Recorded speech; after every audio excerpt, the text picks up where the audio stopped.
Hello and welcome back to the podcast. Today, I actually wanted to dive into astrology, believe it or not.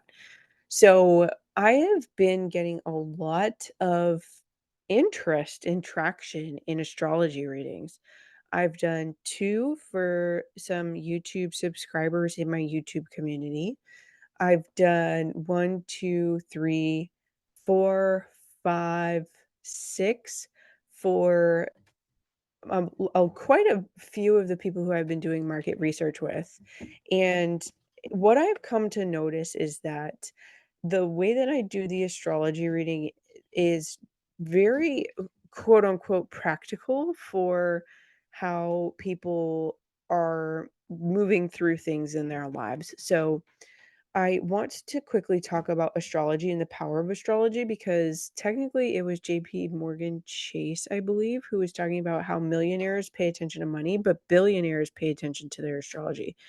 And so, one thing that I just did on one of the past episodes is I've talked about how to tap into my energy. And the reason why I'm relating astrology to energy is because whether we whether we realize it or not, external forces do apply energy to us. Like there is an exertion of energy onto us from external forces. There's an energy exerted within us from external forces. And so it would make sense that the energy from our solar system, especially because we're on a floating rock moving at how many millions of miles per hour through space, it would kinda make sense that the energy of the planets would have some pull and some effect on us, and I often think about it in terms of the moon and the tide. Like, we all say that the moon is responsible for the tide going in and coming out and going out and coming in, you know what I mean? If the moon is responsible for the tide and that's widely accepted, why is it so foreign that the moon wouldn't have an effect on us? Like, humans are made up of water, and if the moon has an effect on the ocean, then why wouldn't it have an effect on a human? Something to think about. So, I want to dive into astrology today because I really enjoy it. I found it very perplexing. I've actually been a part of an astrology membership for the better part of, well, I wasn't a member for the full year, but I did join over a year ago into this astrology membership, and I highly recommend learning astrology with Kelsey because she is legitimately like where I went to learn about everything astrology, so I'm always going to point you to her. And in this episode, I really want to talk to the significance of astrology and of other maybe not so traditional methods in terms of yourself and your business. Now, the first reason why I think this has been a very practical tool is because it gives you a better idea of yourself and how you handle things and how you manage things. And so when you understand your energies and where they're coming from, what they're associated with, and how you can handle that energy, it gives you a very practical guide of what to do moving forward in certain circumstances and situations. And there's nothing wrong with that. One of the things that I really like about human design is that it ties in the astrological component literally on the side of the chart.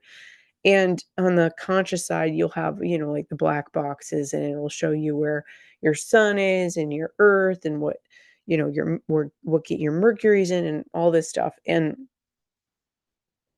it it shows you, it basically maps out in a little bit more detail than your birth chart, like what you go through specifically. Like, do you go through the gate of chaos, or do you go through the gate of focus, right? Like, those are all very important things to consider because those are going to be factors that affect your energy. And so that's why I find it very useful and helpful to know because it gives you a little bit more of like a, oh, okay, I see where this is kind of coming from. Not only that, it is also a very validating tool because you understand, in a way, in a sense, you understand why you are the way you are. You were legitimately born that way. Like, to quote Lady Gaga, I was born this way, okay? And there is nothing wrong with that. It is actually super empowering and it's actually super exciting because now you know, okay, that's why I do those kinds of things. And I'm so glad I can recognize that and it makes me feel seen. And that's good, okay? Okay. I'm glad we could all get on the same page. The last reason why I really like to use astrology as a practical tool is because, in all honesty, it helps to get an idea of what to work on internally. So there might be, let's just use the Chiron placement, for example. Your Chiron is your healing journey. So the Chiron placement is the wounded healer. Where your Chiron exists in your chart is where you are going to learn and heal most so that you can gain wisdom. And in some cases, in most cases, I believe you can also make money with this. And so I'm just going to use my chart as an example because I feel like this is a really good example. My Chiron is located in the 10th house in Leo. It is also in that 10th house with Venus. And more or less, my healing journey has a lot to do with showing up and being bold in my career and having this very like proud energy when it comes to my journey and what it's taken for me to get to the place that I'm at. So, for example, I'm going to probably continue saying, for example. So, in my chart, there's a lot of energy surrounding spirituality and leaning into spirituality for my expansion, leaning into the subconscious mind for my expansion, and also in terms of my destiny and my fated path, how it affects my material success and my resources. And so when I can be proud and I could show up in a proud way and talk about spirituality and how it has to do with me being able to acquire resources and assets for myself so that I can put myself onto a better life track, then what's going to happen is I am going to get recognized for that. I am going to be a more or less like public figure around that. And so when I can get over this like silly feeling within me about and around spirituality, then I will truly lean into my gifts and by sharing them and being proud about them. And I don't want to say being boastful or, like courageous, but definitely more bold and courageous. By being bold and courageous about it, then what's gonna happen is it's, gonna unlock so much in terms of my public image, my reputation, my job, my career, and it's gonna help me to ultimately start to call in more resources for myself. There's a whole thing in there, and trust me, I've already started to recognize the thoughts that I've been having about this whole journey for myself.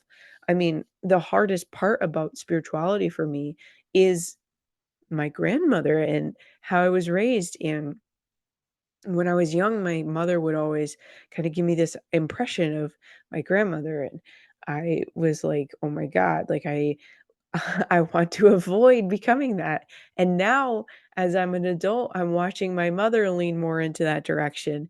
And now at the age of 30, I'm like, well, the writing's on the wall. My mom's already doing this, and I'm already looking at the friggin' planets. So I might as well just accept it. Like, I might as well just lean into it. Right. So it's it's interesting to see how that has progressed, and just, again, as an example, by accepting this portion of me, by showing up and being bold and courageous and proud of my gifts, then my career is probably gonna start to blow the F up and take off, and I think a lot of it still has to do with money and the subconscious because my Jupiter placement and my North Node placement, but this is another episode for a different day. My third point here is mostly to do with the very fact that when you start to recognize and lean into these things, then you can start to see more expansion for yourself. I don't even think that was the third point. I'm so friggin' tired that I can't even remember the third point. It's 8:58 at night, and I'm recording this podcast, so I'm going to get ready to go up to bed. I wanna thank you for tuning in and listening, and I want to encourage you to follow and subscribe to the podcast because there's gonna be so much more coming. If you are like, I wanna hear more about astrology. I'm curious to know about these readings because I did mention earlier that I've done, like, upwards of 10 free readings.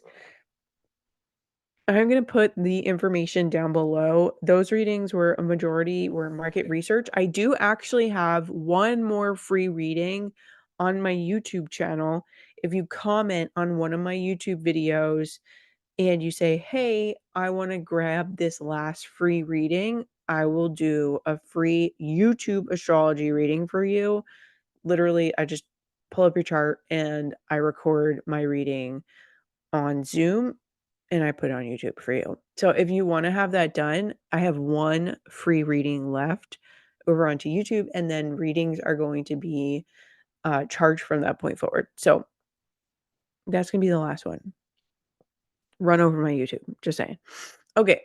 Thank you for tuning in. Thank you for listening, and I will talk to you all very, very soon.